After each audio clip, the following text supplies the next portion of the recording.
जाट आरक्षण की गूंज एक बार फिर से हरियाणा विधानसभा चुनाव में सुनाई देगी। जाट महासभा के अध्यक्ष एमएस मलिक ने स्पष्ट कर दिया कि जो राजनीतिक पार्टी जाट समुदाय को आरक्षण दिलवाएगी, जाट समुदाय उसी राजनीतिक पार्टी को वोट करेगा। उन्होंने मांग की है कि गुर्जर, अहीर, बैरागी और अन्य जातियों जो केंद्र के 27% ओबीसी कोटे में शामिल हैं, वैसे ही जाट समुदाय को भी केंद्र के 27% ओबीसी कोटे में शामिल किया जाए।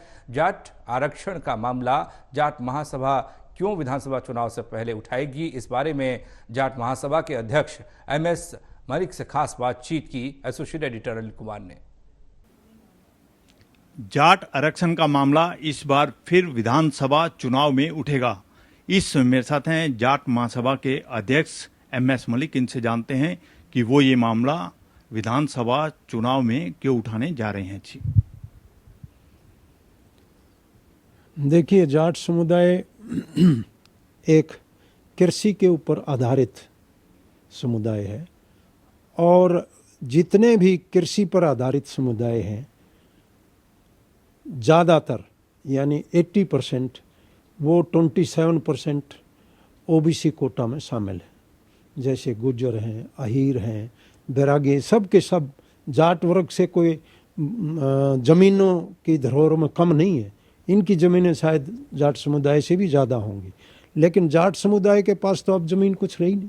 वो आर्थिक दृष्टि से भी पिछड़े हुए हैं, नौकरियों में भी उसका कोई रिप्रेजेंटेटिव नहीं, पॉलिटिक्स में भी पिछड़े हुए हैं।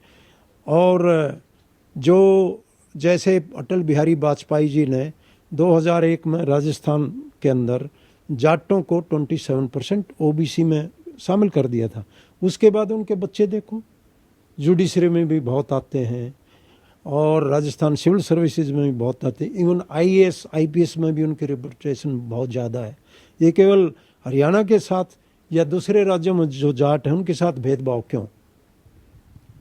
मलिक साहब, आप जाट आरक्षण की मांग कर रहे हो। इस देश में जाट समुदाय की कितनी पॉपुलेशन है और हरियाणा में कितनी पॉपुलेशन है जो आप ये मांग कर रहे हो? पूरे भारतवर्ष में तकरीबन 7 करोड़ से ऊपर जाट जाति के लोग रहते हैं। हरियाणा में जाट समुदाय की पॉपुलेशन जट सिख को मिला के तकरीबन 29% है।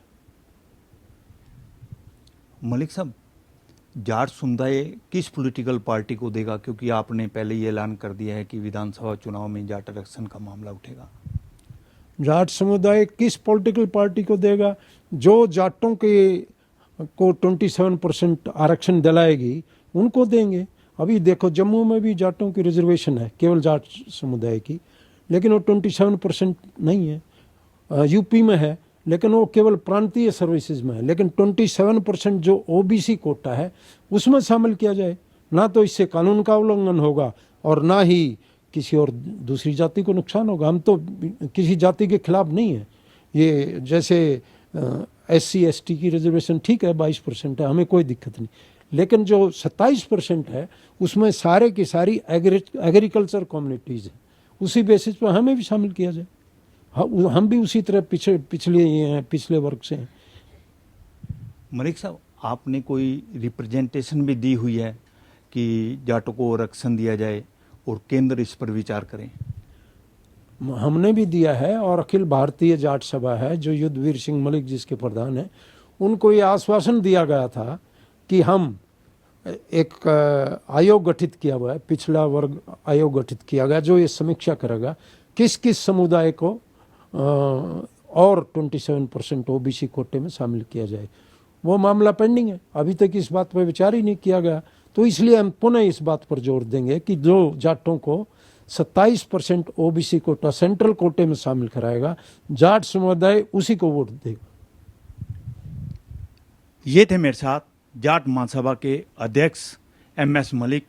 इन्होंने ऐलान कर दिया है कि विधानसभा चुनाव में जाट आरक्षण का मामला उठाएंगे।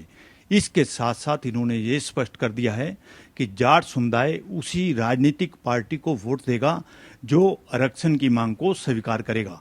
Anil Kumar, total news, Chandigarh.